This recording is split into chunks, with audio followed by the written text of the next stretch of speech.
हम यहाँ मिलने आए थे। वैसे तो राजनीतिक भाषा में इसको शिष्टाचार मुलाकात कहते हैं, लेकिन मैं व्यक्तिगत तौर पे समझता हूँ कि ये हमारा एक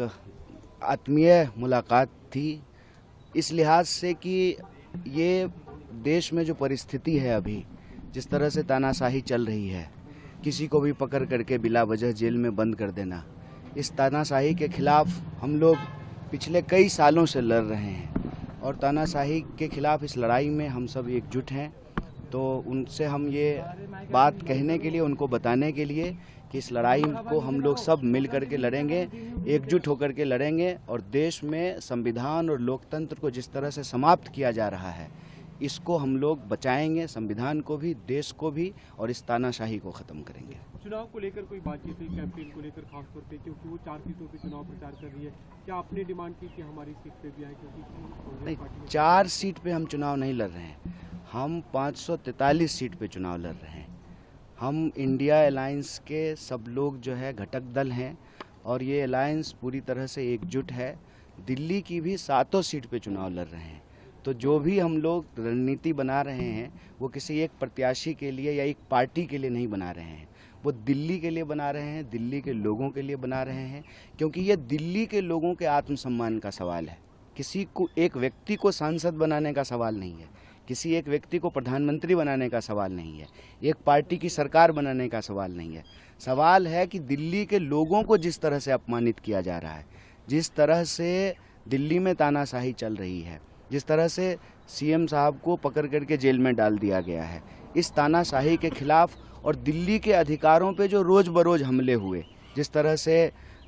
सुप्रीम कोर्ट के डिसीजन को ऑर्डिनेंस के तहत बदला गया, जिस तरीके से बार बार विकास के कार्यों को अटकाने की कोशिश की जाती है एडमिनिस्ट्रेटिव तरीके से, और अंततः कई नेताओं को पकड़ करके चुनाव के बीच में जो जेल में डाला गया है, मैं समझता हूं कि ये दिल्ली के लोगों को अपमानित किया जा रहा है। तो दिल्ली में जो लोकसभा का चुनाव हो रहा है, ये दिल्ली के आम लोगों के आत्मसम्मान की लड़ाई है और दिल्ली के ऊपर जो तानाशाही थोपी जा रही है, देश के ऊपर जो तानाशाही थोपी जा रही है, उस तानाशाही के खिलाफ दिल्ली के लोग एकजुट रहें, एक साथ रहें और हम सभी सीटों पर, 7 सीटों पर मिल करके लड़ रहे हैं और मिलकर रणनीति बना रहे हैं। अच्छा, कांग्रेस में भी फूट है आपके नाम को लेकर, लवली छोड़ देते हैं, खत लिखते हैं, आपका नाम भी का भी जिक्र करते हैं, तो इसे आप किस तरीके से देखते हैं? क्योंकि चुनाव के दौरान ये होना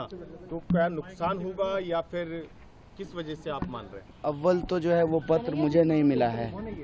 अव्वल वो पत्र तो मुझे नहीं मिला है, ना मैंने वो पत्र पढ़ा है। और आपको मालूम है कि देश भर में बीजेपी जो कर रही है वो ज़्यादा खतरनाक है। रादर देन कांग्रेस के किसी पार्टी के नेता ने इस्तीफा दे दिया, उससे ज़्यादा खतरनाक चीज़ें देश में हो रही है। हमने देखा कि सूरत में क्या हुआ, हमने देखा कि इंदौर में क्या हुआ, हमने देखा कि खजुराहो में क्या हुआ। मैं तो दिल्ली के लोगों को भी कह रहा हूँ कि आप सौभाग्यशाली हैं, आपके पास मौका है कि आप वोट दे पा रहे हैं, आपके प्रत्याशी टिके हुए हैं, तो आप वोट दीजिए, क्योंकि आपको जो ये वोट देने का अधिकार मिला है ये आपके पास रहेगा कि नहीं रहेगा, पूरे देश की सूरत जो है वो सूरत जैसी बन जाएगी, इस पर विचार करना चाहिए और इस पर चर्चा करना चाहिए। चुनाव के दौरान पार्टी के भीतर प्रत्याशी को लेकर के या किसी नेता का इस्तीफा होना ये कोई नई बात नहीं है। नई बात ये है कि प्रत्याशियों को डरा के, धमका के बिठा देना, प्रत्याशियों को अपने साथ मिला लेना और चुनाव ही नहीं होने देना, ये ज़्यादा खतरनाक बात है। नॉमिनेशन फाइल कर रहे हैं अपना? अभी तारीख तय नहीं है, तारीख तय होगी तो आप लोगों को सूचित करेंगे।